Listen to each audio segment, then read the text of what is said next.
안녕하세요. 최형석입니다. 오늘은 침관에 대해서 얘기해 보겠습니다. 여러분들 침을 맞으러 가면 이런 튜브를 사용하는 것을 보신 적이 있을 거예요. 침관이라고 합니다. 에큐펑처 튜브 이렇게 부르고요. 제가 많이 듣는 질문 중에 하나가 침관을 사용해도 됩니까? 라는 질문을 많이 듣습니다. 지금 저는 이제 대학에서 한국 선생님 교수님도 있고 중국 교수님도 있고 또 일본 교수님도 있거든요. 그러다 보니까 제 생각에는 좀 중국 교수님들이 그 침관을 사용하는 건 되게 초보자나 하는 일이고 제대로 침을 놓으려면 침관을 사용하지 않아야 된다라고 가르치시는 것 같아요. 왜냐하면 특히 백인들 미국 학생들이 저한테 이런 질문을 많이 해요. 침관을 사용하지 않는 것이 가급적 좋다 이렇게 얘기를 들었는데 나는 왜 침관을 사용하느냐. 제가 좀 답답한 마음에 좀 준비를 해봤고요. 이 침관이라는 이 도구는 상당히 근대에 나왔습니다. 1600년대에 나왔다고 보시면 되고요. 저도 이 사실을 알고 깜짝 놀랐는데요. 이 침관은 발명자가 명확하게 있는 발명품이더라고요. 와이치 스기야마, 지금 사진 속에 나오는 일본 그 침구사고요. 굉장히 유명한 사람입니다. 이 사람이 교토에 살았는데 그 당시에 그 동경에 도쿄에 교토에 살았는데 도쿄에 에도에 당시에는 굉장히 유명한 그 한의사한테 이제 수학을 하려고 침을 배우려고 10대 때 떠났는데 거기서 이제 몇 달 못 버텼대요. 너무 멍청해서 침을 가르칠 수가 없다고. 그래서 이 와이치 선생이 집으로 돌아오는데 다시 교토로 돌아오는 길에 너무 속상하잖아요. 그래서 어떤 절에 들어가가지고 그게 뭐 불교의 절인지 모르겠는데 신사에 들어가서 단식을 하면서 100일 동안 이렇게 수행을 했대요. 그 사이에 이제 솔잎이 발바닥을 찌르는데 맨발로 다니는데 이렇게 나뭇잎에 돌돌 쌓여가지고 있는데 갑자기 탁 찌르는 것이 안 아팠나 봐요. 그래서 거기서 영감을 얻어가지고 침관이라는 거를 만들었다고 합니다. 뭐 1600년 되니까 뭐 많이 더해진 것도 좀 있을 수 있죠. 이때는 명나라 후기 그리고 막 서구 문물도 들어올 때고 많이 들어올 때죠. 그 다음에 한국에서는 허준 선생님이 활동하던 시기였습니다. 그때 이제 일본에서 침관이 발명됐고요. 또 일본에서 침관이 발명된 그 환경도 있다고 생각합니다. 일본은 이제 맹인들이 주로 침을 놨기 때문에 정확하게 침관을 써서 침을 놓는 것이 더 편리하지 않았나 그런 니드도 좀 있었다고 생각이 들어요. 이거는 서구에서 이제 침관을 소개한 문서고요. 1700년이니까 굉장히 오래죠. 당시에 유럽으로 일본을 통해서 그 침이 많이 전파됐거든요. 그때 우리나라 김덕방 선생님의 침구 극비초도 유럽으로 건너갔습니다. 가장 먼저 번역된 그 침구 서적으로 알고 있어요. 침구 극비초가. 제가 친구 급비초도 영문으로 번역을 했거든요. 친구 급비초는 한국 선생님의 책이라고 할 수는 없지만 그 한국 선생님의 침법을 배워서 쓴 책이라는 게 이제 서문에 나와 있습니다. 어쨌든 이게 스기야마 스타일의 글라이딩 튜브라고 나와 있죠. 글라이딩 튜브, 침을 더 부드럽게 넣기 위한. 이것도 다른 그림인데요. 이거는 뭐 현대적인 모던 플라스틱 버전의 침관이고요. 이건 1749년에 Treasure of Acupuncture and Moxibution. 이 몰프강 미첼이라는 분이 침구 극비초에 대한 연구도 굉장히 많이 했습니다. 그 한국에서 건너온 침법을 사용했다에 대한 책이라는 얘기도 이분 논문에 나오는 얘기고요. 자, 뭐 발명에 관한 얘기는 그렇고요. 역사적으로 어떻게 나왔는지는 이거는 이제 중국 그 중국 서적 침구지남에 나오는 얘기예요. 동의보감에도 나오는 얘기입니다.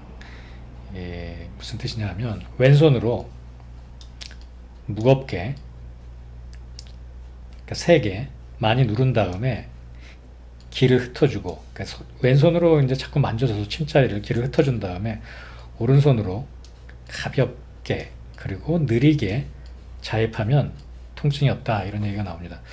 동의보감에도 나오는 얘기인데요. 저는 이 경자를 가볍다라는 말을 아주 빠르고 가볍게라고 해석합니다. 권투 선수가 잽을 날리듯이 경쾌하게. 무슨 말이냐? 그럼 요거가 좀 이렇게 모순되잖아요. 가볍고 빠르게 그리고 천천히. 요거는 자침과 그 행침, 진침이라는 차이가 해서 나오는데, 침이 피부를 딱 뚫고 들어갈 때는 빠르게 들어가야 돼요.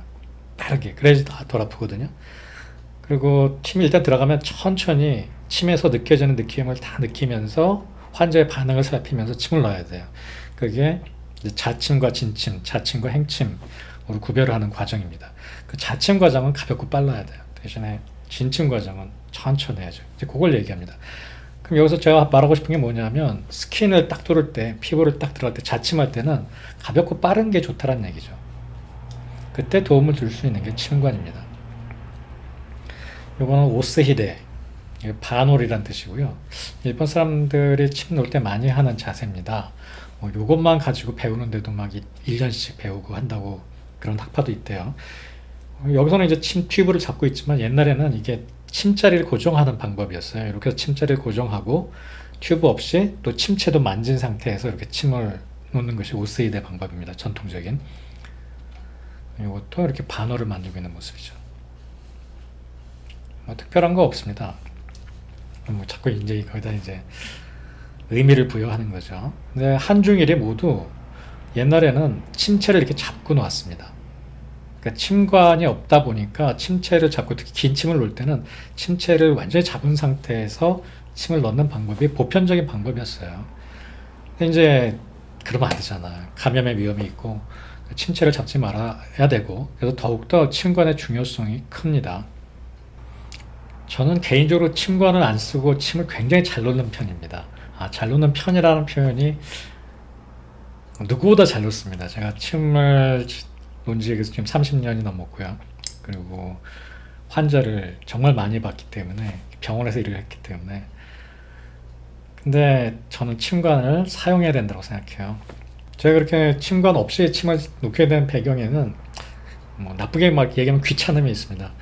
제가 놓는 침은 관절과 근육의 침을 많이 놓는데, 왼손으로 침자리를 고정시키는 경우가 많습니다. 그러면 침관을 놔뒀다가 또 왼손으로 고정시키고 또 침관을 찾아서 밖에서 껴서 놔야 되는데, 이게 되게 번거로워요. 그러다 보니까 그냥 바로바로 꺼내서 왼손을 쓰고 고정시키고 침을 놓고 바로 또 놓고 하는, 그래서 번거로움 때문에 제가 많이 하게 됐고요.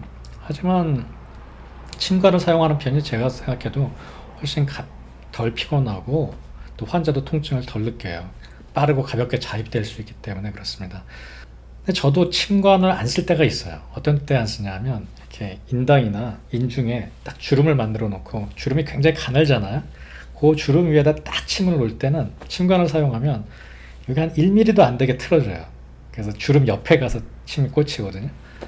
또 이렇게 미용실 같은 거 놓을 때도 딱 주름에다 놓을 때는 침관은 없이 침을 갖다 탁 넣습니다. 이제 보통 그런 때는 이제 짧은 침을 이용하기 때문에 침관 없이도 환자 별로 아파하지 않고, 그런 특별한 경우도 있습니다.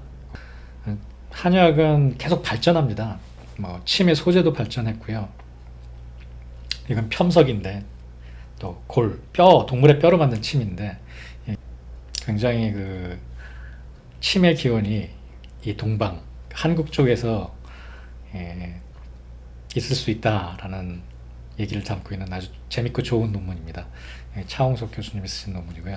발견됐죠. 고전에 옛날 침만 고집한다면 이런 침 써야죠. 지금 스테인리스 스틸 침 쓰면 안 되죠. 또 여기다 침 손잡이도 이제 만들어진 거고. 그러면 꼭 우리가 주장하는 건 명대에, 그러니까 금원부터 명대까지 이루어진 한의학만 한의학이라고 좀 주장하는 것 같아요. 제 생각에는. 뭐 일본에서 1600년대 말에 1600년대에 만들어진 튜브도 발전의 과정 중에 하나입니다. 훨씬 더 편하고, 이런 침관 안 쓰겠다라는 얘기는 마치 운전을 하는데 자기는 스노우 타이어 없이도 눈길 운전 잘한다고 스노우 타이어 없이 다니는 거랑 똑같아요. 수술을 하는데 자기는 메스 손잡이 없이도 수술할 수 있다고 이렇게 메스 끝에만 잡고 수술하고, 이런 건 바람직하지 않은 태도예요. 기술을 뽐내려고 하는 게 아니거든요.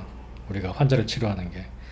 그래서 최대한 그 발전된 기술을 잘 이용하셔서 더 환자한테도 고통을 덜하고 치료자도 더 편하게 치료할 수 있도록 하는 그 과정 중에 있는 것이 침관이라고 생각합니다. 침관을 안 쓸 이유가 없습니다. 저는 결론을 얘기하자면 침관을 안 쓰는 건 죄악이라고 생각합니다.